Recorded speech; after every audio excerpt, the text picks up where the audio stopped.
Le bébé du Père Noël. La reine du royaume du Nord vient d'avoir un bébé. Le roi est fou de joie. Il attendait ce moment depuis si longtemps. Dans le palais de marbre rose, toute la cour se précipite pour admirer ce garçon aux belles joues rondes et aux yeux clairs. Tantes, oncles, cousins, cousines, ducs et duchesses, comtes et comtesses, barons et baronnes lui apportent des centaines d'ours en peluche, des dizaines de pyjamas et de brassières en soie. Les serviteurs le chouchoutent, le bichonnent et le pouponnent comme s'il était leur propre bébé. Du matin au soir résonnent les luttes et les bassons, les flûtes et les violons.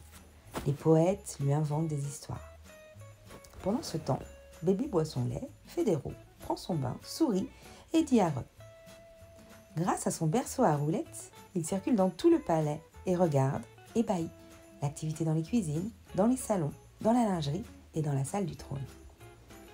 Un beau matin d'hiver, alors qu'il neige à gros flocons, le roi annonce « C'est moi et moi seul qui présenterai le royaume à mon fils ».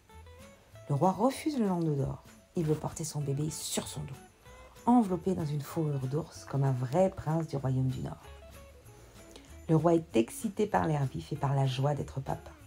Il marche à grands pas et quand les lapins, les biches et les oiseaux se précipitent, il leur dit « Regardez mon bébé, un jour ce sera lui le roi ». Sa Majesté quitte le chemin, s'enfonce dans les bois, monte et descend les collines glacées. Il veut montrer à son fils les endroits qu'il préfère. Les arbres aux feuilles de cristal, les sapins coiffés de neige, les rochers comme des géants. Partout il s'écrie « Voici ton royaume, mon petit !» Quand le jour commence à baisser, le roi est épuisé. Il s'assied contre un arbre pour se reposer. Il veut prendre son fils dans ses bras, mais s'aperçoit alors que la peau d'ours s'est détachée et que son bébé n'est plus contre lui. Le roi revient sur ses pas. Paniqué, il cherche partout comme un fou. Hélas, la nuit est tombée et le roi est perdu lui aussi. Ce soir-là, comme chaque soir de décembre, le Père Noël se promène sur le dos d'un de ses rennes. Il traverse une forêt escarpée sur le dos de Cupidon, quand soudain, il entend pleurer. Le Père Noël et son renne s'approchent et découvrent un bébé enveloppé dans une fourrure d'ours. Dès qu'il voit l'homme habillé de rouge, le bébé lui sourit et s'accroche à sa barbe en poussant des petits cris joyeux. « Oh !» s'exclame le Père Noël ravi. « Moi qui fais des cadeaux aux enfants depuis tant d'années, cette fois, enfin, j'en reçois un.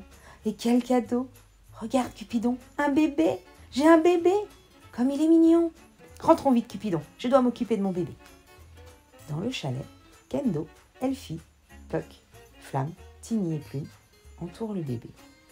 Mais le Père Noël leur dit « C'est mon bébé à moi, le bébé que l'hiver m'a offert. Ne le touchez pas. » Le Père Noël chante, le Père Noël danse avec son bébé dans les bras. Il lui donne le biberon, change ses cousses et prépare un petit lit. Le bébé s'est endormi dans ses bras, contre sa barbe douce. Le Père Noël est ému aux larmes. J'aime tellement les enfants. Tous les lutins le regardent d'un air sévère. Tiny ose enfin lui dire « Père Noël, bien sûr que vous aimez les enfants, et eux aussi vous aiment.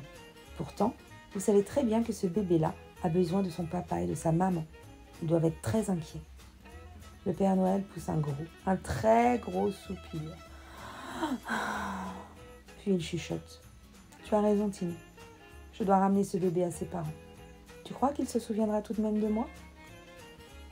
Le Père Noël a du chagrin et ça ne lui arrive pas souvent. Puck va vite chercher dans l'atelier un doudou Père Noël en mousse. Le Père Noël sourit. Il met le doudou dans les bras du bébé, puis il l'installe dans sa fourrure. Sur le dos de Cupidon, le Père Noël prend le chemin du royaume du Nord, avec le bébé dans les bras. Au lever du jour, il dépose le précieux paquet devant la lourde porte en bois du palais. Quand le roi arrive, épuisé, il n'en revient pas de voir que son fils est rentré avant lui. Il rit de bonheur. « Quel grand roi tu seras, mon fils! Oh, tu retrouves déjà ta route mieux que moi dans le royaume du Nord. » Quand il voit le doudou que le petit prince tient dans ses bras, le roi regarde autour de lui et s'aperçoit qu'il y a un renne qui s'éloigne. Alors, il fait un grand signe en criant « Merci, Père Noël !» Et le Père Noël, en voyant le bonheur du roi, lui répond dans le secret de son cœur « Merci à vous, Majesté, de m'avoir offert la joie, l'espace d'une nuit, d'être papa. »